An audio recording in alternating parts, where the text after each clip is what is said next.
Peace community. Welcome to All Things Genuine Podcast. I am your host, Demetria, and if you are new, welcome. And if you are returning, welcome back. Gratitude for each of you tuning in and joining me on my genuine journey. Today is Tuesday, May 13th, 2025, and I am back with another genuine episode. And today's episode will be titled When It All Falls Down. Today's episode was inspired by a multitude of things, but I'll start with the first, and that is the artist Ye. Ye has a record titled All Falls Down featuring Syleena Johnson. And honestly, it's one of my favorite records. And I feel that it's a classic and it's also timeless, especially in that when Ye raps on that record, a lot of things that he talks about rings true today. And once again, I did decide to utilize music and its connection and reference for a message in today's episode. So I do want to say that I have some notes in order to keep myself in alignment. And I'm going to go ahead and start with the first note. So, community, I wanted to talk to you all about collective unity. Moving forward, there should be no more unconscious contributions to a system that abuses the rights of all humans. When we make decisions, decisions should be rooted in integrity, and the focus should always uphold the vision. The vision to have liberation for every indigenous nation. When this occurs, we act together in divine unification. It's vital to have a collective understanding of the vision in order for us to have a better world. And if we're going to truly stand against a system that oppresses, we have to truly stand tall and exit the programs, aka the matrix. Start with you and question your role in this too. When we heal ourselves, it not only benefits us, but others will be impacted by our choices as well. We all have a story to tell. Some choose to suppress what needs attention, and some acknowledge, like myself, their emotions and get creative and expressive.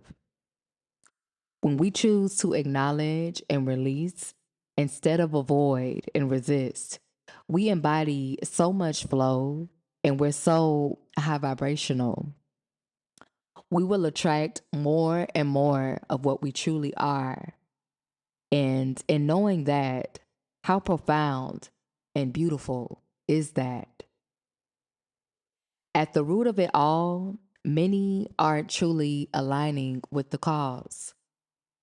What happened to unity, resilience, and resistance to unjust brutality against our indigenous brothers and sisters who've also suffered from genocide, dehumanization of entire nations, and displacement due to colonization? I mean, are you in tune with the human side of you, or are you complicit too? Wake up. Stop letting the illusion indoctrinate you. I sometimes think about critical thinking and how It isn't utilized as often. If it's considered critical, it gets avoided. Take notice. The utter irritation that I feel when being amongst those who are disconnected from their humanity, it saddens and it infuriates me. Collective movements should be thorough, even though you'll still have human bots slash NPCs shopping, supporting, and engaging with the opposition, the Judas, and Uncle Tom spirited. Those are the individuals who will be seen clearly and separated from the upright and righteous. No one is perfect. I want to say that. It's all about the willingness of one who's wrong to be humble and accountable. In these moments, I really feel that we have to protect each other again. Humanity can no longer make excuses. That shit is useless. What are we really doing here? Are we simply being led by avoidance and fear? I genuinely hope that humanity doesn't become fully out of touch in such a vital moment of crisis. I also wanted to talk about the lack of organization.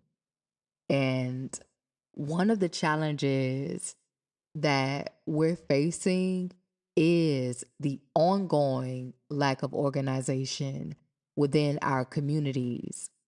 We can't continue to want true liberation if we're under constant influence from distractions. Just look around. Distractions are galore, and it's up to us to be disciplined when we know what these distractions are truly created for.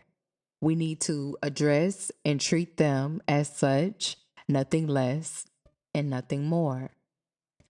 We should really be mindful of who and what we consume and support. The source is always important.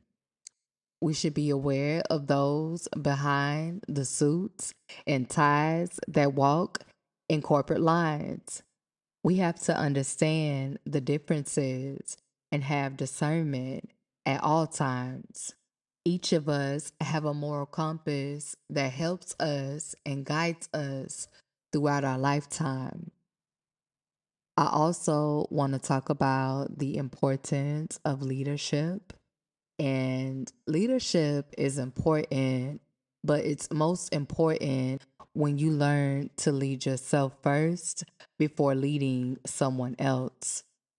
There's an important essence and healing that allows us to unify and come back stronger together.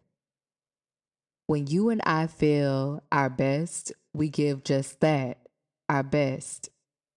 There's a lack of real leaders, and it's time that we begin to lead ourselves and lead humanity once again. And we must also adhere and make it very clear that we won't continue to tolerate acts of terror or violence, injustices, or any form of occupation and oppression. This shit must end. May the power be with the people, and may there be divine justice on this planet. Even the planet has had enough of the imbalances. We've never seen such catastrophic natural disasters. I want to talk about the chosen ones for a moment. I know that there's a lot of negativity associated with the title that I just mentioned when I speak of the chosen, but I don't want people to miss the points in this message. Everyone's role is of importance on this planet. We all serve a purpose in these very moments. Let the divine be the divine at this time, and let those chosen to be sacred healers heal. Let the prophets prophesy without being demonized. Let the seers see without being crucified. And let the practitioners practice their sacred rituals like in ancient times. Let the yogis teach yoga to help our bodies naturally release and align. Let the mothers nurture their young and balance their divine feminine, while fathers protect and provide, while also balancing their divine masculine. That's true union, the vision and the protection. I'm speaking on these things from this aspect because I don't want people to get so caught up in the whole chosen message. But what I overall want to get through to you all is that once again, we all serve a divine purpose on this planet, and everyone has a role. Whether you're in the role of being on the front lines, if you're in the role of expressing yourself in a creative way at this time, whether it be poetry. And I want to share something about poetry before I go further in this episode. But I've learned through my experiences in life and navigating through those things in order to come out on the other side, right? Because I feel that each time I have an experience, it's a divine opportunity for me to grow and experience a or in evolution, and I'm always open to that. And when it comes to expression specifically, I've truly honored that. And a few years ago, I want to say I had the opportunity to express myself in a poetic way. And it was a very beautiful opportunity. I got to speak poetry, and it was very random and in the moment. The orchestrator of the entire event had missed a certain talent, and needed to fill certain spots in order to keep the show going. And I just remember being the first person to open up the show with some poetry that I had written,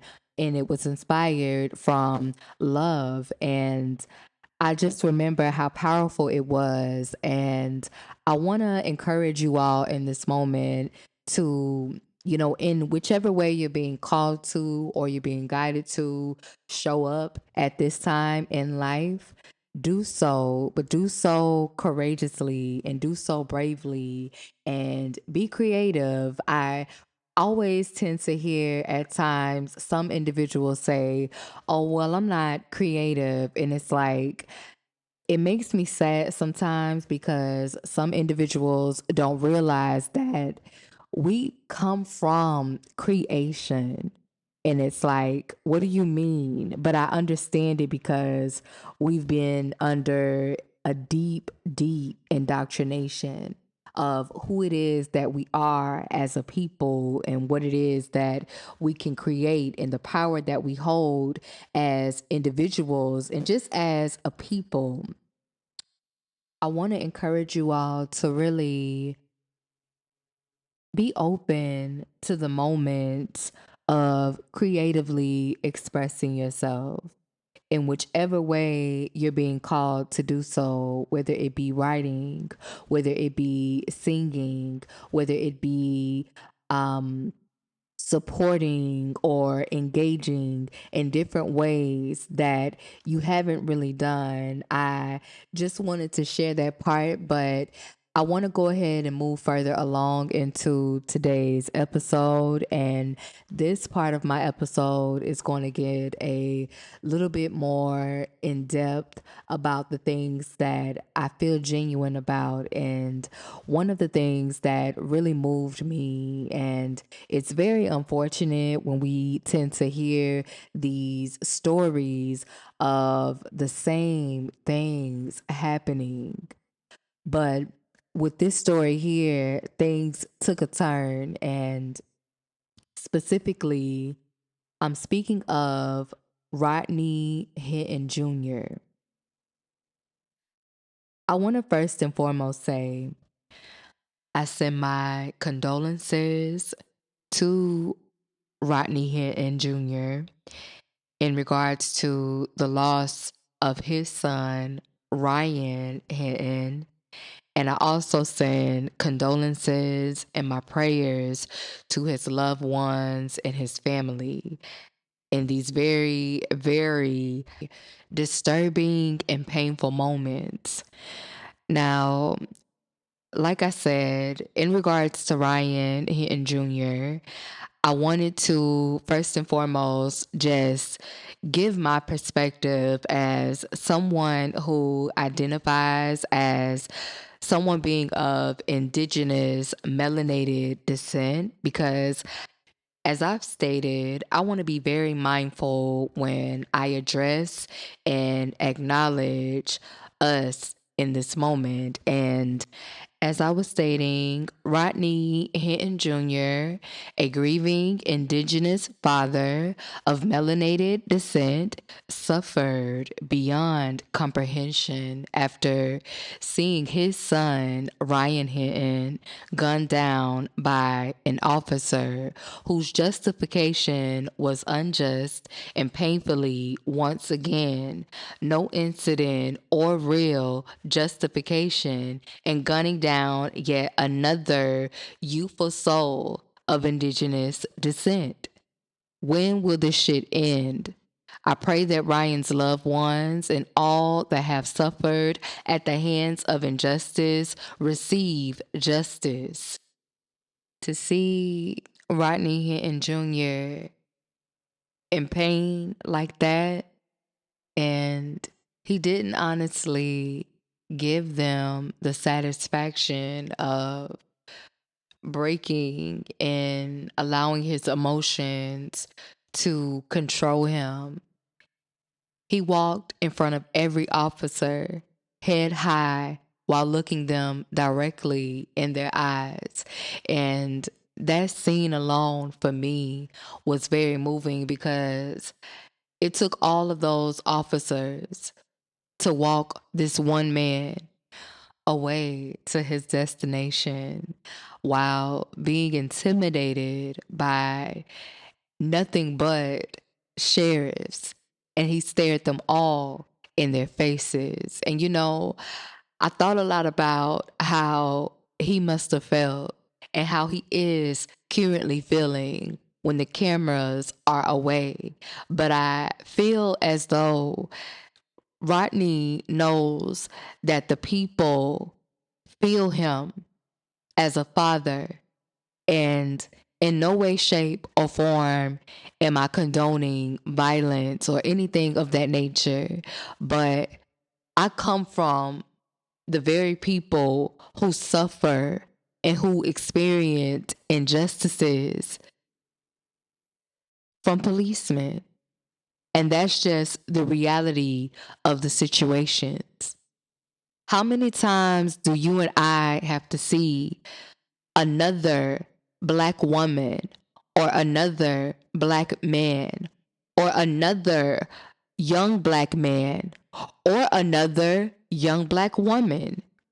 It's very saddening, and we're not the only groups of people, but it's very highlighted in how we're profiled and targeted in this country.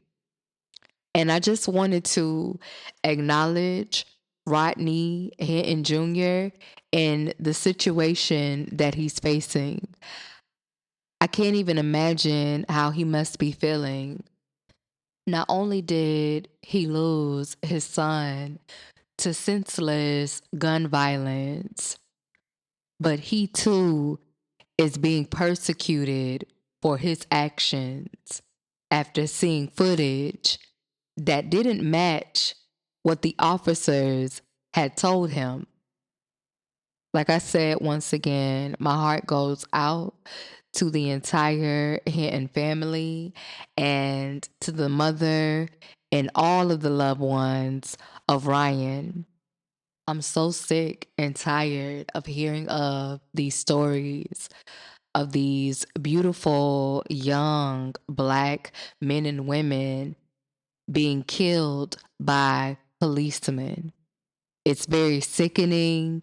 And like I said again, I don't even have the words to continue describing how fucking fed up we are as a people. And I know I'm not the only one that feels the way that I'm feeling.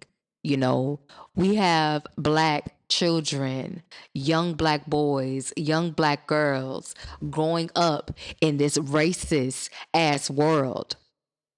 And I just want to see justice for every Black woman, every Black man, every young Black boy, and every young Black little girl. Our children deserve a better fucking world. Now, I want to go ahead and move forward with another topic that I genuinely wanted to talk to you all about. Tyree Nichols. I recently saw the news about the three officers being acquitted of Tyree's murder. And once again, a complete disappointment and a failure when it comes to the justice system. It's like, it's a fucking joke at most because time and time again, we get this slap in the face as if there's a chance for justice and for a system that fails to stand on that very foundation of what justice is to only be in place to serve the opposite. And I said that slowly because just knowing what it really means now when they say we really can't fix a system that is internally broken, you know? All of these years trying to understand and be in compliance, and it's like, what the fuck? What is really going on in these moments? How is it that time after time after time, protest after protest, march after march, I mean, we've seen the entire world stand up after George Floyd. When is enough going to be enough? This is years and years and years in the making of consistent, nonstop injustices. And here we are seeing three officers be acquitted for a murder of Tyree Nichols, while in the same breath, we're watching Rodney Hinton Jr. go in and be denied bond due to him retaliating against an officer after the department murdered his son. Do you see the dysfunction and the injustice? I feel like it shouldn't take critical thinking to see what's really happening here. It's not a crucial report, oh, well, what was going on? This was stolen, that was stolen. And honestly, it really doesn't matter. One could be getting pulled over for a traffic violation or a simple traffic stop, and you could be in danger. And honestly, that's the reality for many. And My hope for humanity is that we can be free from this fuckery. That's my honest feeling because I know, like I said again, I'm not the only one that feels that way. We are sick and tired. And I feel like we are beyond sick and tired of being sick and motherfucking tired of these situations continuously happening. It makes me sick to my stomach when I see the headlines of yet another young black man or another young black woman losing their life to an officer who has, no right, no justification to take a life in that way. And now we have families without, we have mothers without, we have children without. It's just an ongoing traumatic experience for everyone involved. And I honestly wanted to take a moment to acknowledge that. And I also would like to go ahead and move forward and talk about the ICE orders by the current administration. Now, I don't know if you all are aware of, what's really going on when it comes to these ICE orders and, individuals being deported and facing deportation and things of that nature. But the things that I have seen as of recent have been highly disturbing. And I've been very vocal about a lot of things on this platform, especially things that involve injustices. And these ICE orders are definitely what I feel to be injustices because some of these individuals have legal rights or they're going through the actual process to remain legal residents within this country. And that's all being thrown out at this moment within this country. And I just really wanted to take a moment to acknowledge the ICE orders and the individuals who are suffering due to these orders, whether they're having families that are facing deportation illegally and just overall in a very unlawful way. And my hope is that these families can be reunited with their loved ones and that no one is hurt along the process. I think about a lot of the trauma that will be attached.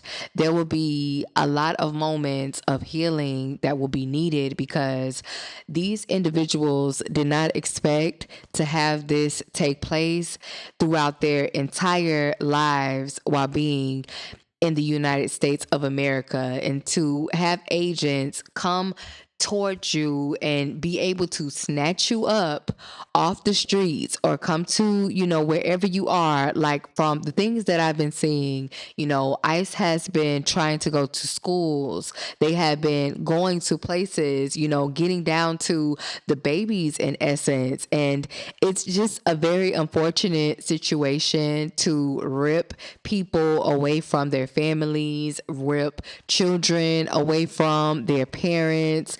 It's just very inhumane to me. And I thought I would acknowledge these things on my podcast. And I'm going to move forward and talk about something else that I genuinely would like to talk about. I wanted to talk about the overall displacement that is taking place globally. And I say globally because although I've mentioned what's happening over here in the Western part of the world, there is suffering happening once again globally. And I want to talk about how it impacts so many people. Just think about having to pick up your things, move you and your family to an area that you're not really used to. You have to learn the land. You have to be or become accustomed to that land and just uproot your entire life, all the things that you knew in essence, and start over. I don't think people really understand what it means to have to flee and find refuge away from being possibly slaughtered if you don't leave.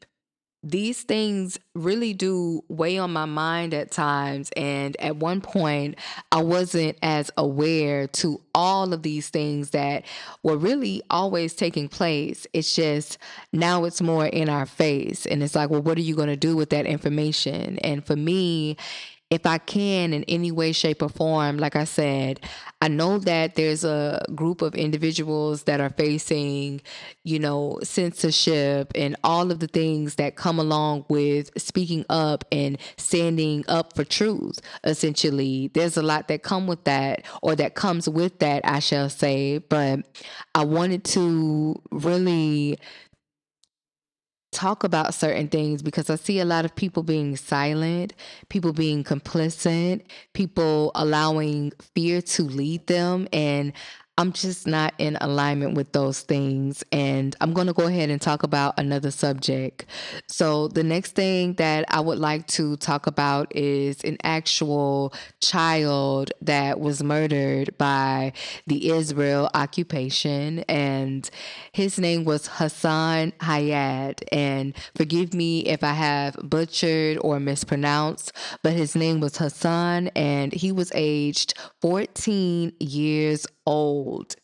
And this boy loved to sing, and he was targeted while simply riding in a vehicle, and he was killed. He was his father's soul, as his father would say, and he was his father's only son. And when I listened to his father speak of him after, the murder of his son, just watching this man be full of emotion and share the beautiful moments and memories that he'd had with his son, it just really shook me to my core. And my heart just really, my heart aches for these people. My heart aches for all that suffer on this planet. But I want to move further, and I want to acknowledge another. So there was a little boy by the name of Noah who celebrated a birthday, and right when he celebrated that birthday, the next day he was killed in a strike that claimed the lives of over 30 people. And this story was so saddening because this was a massacre, and I couldn't believe what I was seeing before my very eyes. It was like a scene off of a horror film, and there were Palestinians sitting in a shop, in a cafe, and some were, trying to make sales, and even children were involved. There was even images of a mother, a father, and a child, all deceased from this single attack that once again claimed the lives of over 30 people. And they were pretty much resurfacing the individuals who were victims in this moment. And to know that this little boy had just celebrated a birthday only to die the day after, it truly, truly saddened me. And I want to talk about another individual, and this individual was a journalist from Palestine. And I just really was saddened by this story once again. And each time that I hear of these stories, I'm always saddened. And every time it reminds me that I'm in tune with my humanity, because if you're not crying, if you're not moved when you're seeing an innocent individual be slaughtered or murdered at the hands of an occupation and an entire justification that doesn't justify it in any situation, if you're not moved by any of this, I want to ask, and I just wonder, are you even human? Because how could you process that without any emotion? But I want to move forward. So, this next person that I speak of, once again, this is a Palestinian journalist, and his name was Yahya. And the story about Yahya, he was one of the 30 plus lives that were claimed in the massacre that I spoke of. Now, the thing about Yahya that was really sad, Yaya had just given birth 5 hours prior to this massacre, and he'd given birth to a daughter. And all I could think about is, my goodness, I can't even imagine how one would feel bringing a child into this world only to be killed 5 hours after the birth.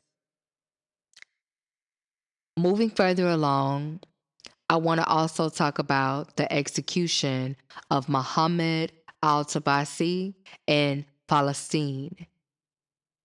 This is a Palestinian that was threatened and lured behind a dune and told that if he refused, they would bomb the entire camp that he stayed in. And this is via Wassam Shabbat, which is the brother of Hassam Shabbat, who was a journalist that I've spoken about on my podcast. But he reported this story, and it was a very sad story because the young man that I speak of, Muhammad, he actually went through and went behind a dune in order to save his people from being bombed, but he had to be executed in that bombing. I just honestly want to share these stories with you all because so many of these individuals' stories aren't making it out. And I would hate for anything to be erased in these moments. These souls don't have a voice anymore. Those that have survived, those that are witnessing in real time are the only hope and the only voices. So, like I said again, here on All Things Genuine, that is my intention. I want to talk about another situation that really disgusted me more than anything. And it was a video of Israeli soldiers celebrating a gender reveal via bombing a residential building in Gaza. This source comes via Eyes on Palestine, and you can find them on Instagram. And just watching the video, it was so dystopian to see like these are the very people that claim to be chosen blowing up buildings to reveal the gender of a new baby. I mean, how much more crazier can you get? How much more psychotic can these actions be? But yet these are the people that are sacred and holy. I want to move further along and talk about something that was shared via Bassan. And Bassan is a Palestinian from Gaza. And she made a video where she spoke about the strategy of forcing starvation and famine onto a population by withholding basic human necessities for months. Now, if you all aren't aware, at this very moment, Palestinians are on the brink of starvation and it's catastrophic. There have already been reports and stories of even babies dying from not having the nutrition or the food source. And every time, like I said, that I eat in this moment, every time that I have a moment of peace, when I can go to bed at night and sleep peacefully, I think about those who are suffering. And I give gratitude because it's a privilege in this moment. It's a privilege to have water. It's a privilege to have food. It's a privilege to have a roof over me and my child's head. It is a blessing to not be fleeing in this moment. And I think of that, and when I go out and when I walk about and I see others just supporting and engaging and not having that same level of awareness as me, it just really puts me in a space like, wow, some individuals don't really have a clue at how privileged we are in these moments. Moving further along, I also would like to talk about the humanitarian crisis worsening in Sudan. Drone attacks that have impacted primary points of delivery for humanitarian aid have really been a focus. I just really don't understand what it is about really strategically starving a population. Hundreds of thousands of people are experiencing displacement in order to escape and seek refuge from the conflict taking place between the Rapid Support Forces and the Sudanese military.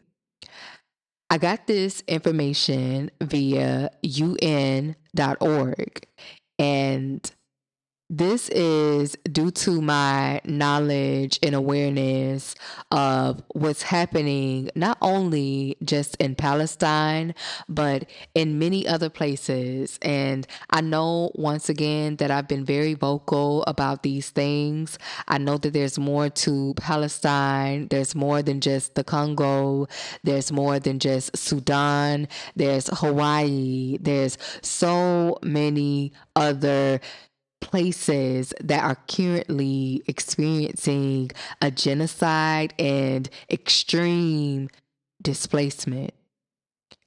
And I wanted to mention that on my platform.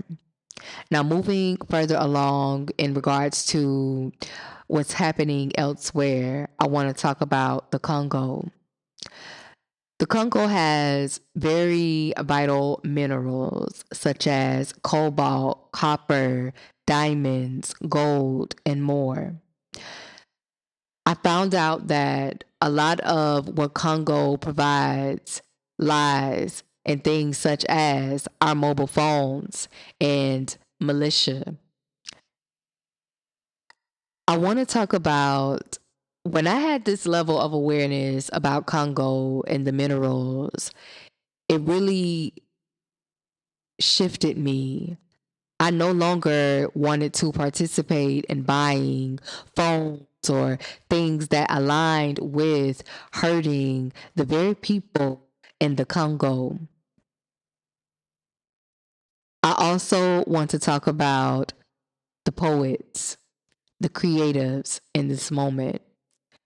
The creatives and those who are very brave when it comes to utilizing their platforms beyond just fame, but more so a humane reason. And I want to talk about the poet named Aja Monet. And I hope that I'm pronouncing her name correctly. She is someone that I find to be very inspiring and very motivational. And to me, I just love the way she speaks poetry. And seeing her show up in solidarity with the Palestinian movement, the Congo, with Sudan as well. And I think about a lot of her contributions.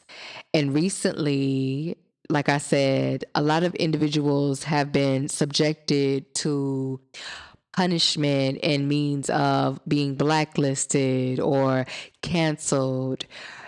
I know that she had certain shows canceled due to her having solidarity when it comes to being vocal about what's happening in Palestine. And she's not the only one facing such actions.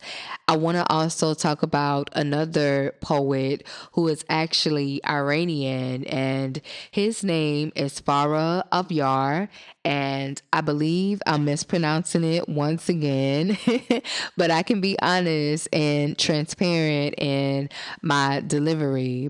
But once again, this poet was sentenced to death for his poetry and activism regarding social justice. I have gained so much respect for artists, especially those who are brave and they utilize their platform with purpose. I want to talk about the connection. What we are collectively seeing is centuries of ongoing genocide and colonization of indigenous people in their lands across nations. This situation is all too familiar when it comes to their stories of how destinations were taken and illegally established and legislated. Today, we see suffering from an ongoing live genocide in the worst way before our very eyes. Realize and see how the Western world's blatant complicity is displayed in our faces. I've noticed that most in the West have cognitive dissonance, and it's astoundingly disturbing at this very moment. I want to also end this episode by talking about genocide and why it's important to know about what's happening in Palestine and how it affects us all, essentially. Genocide isn't new.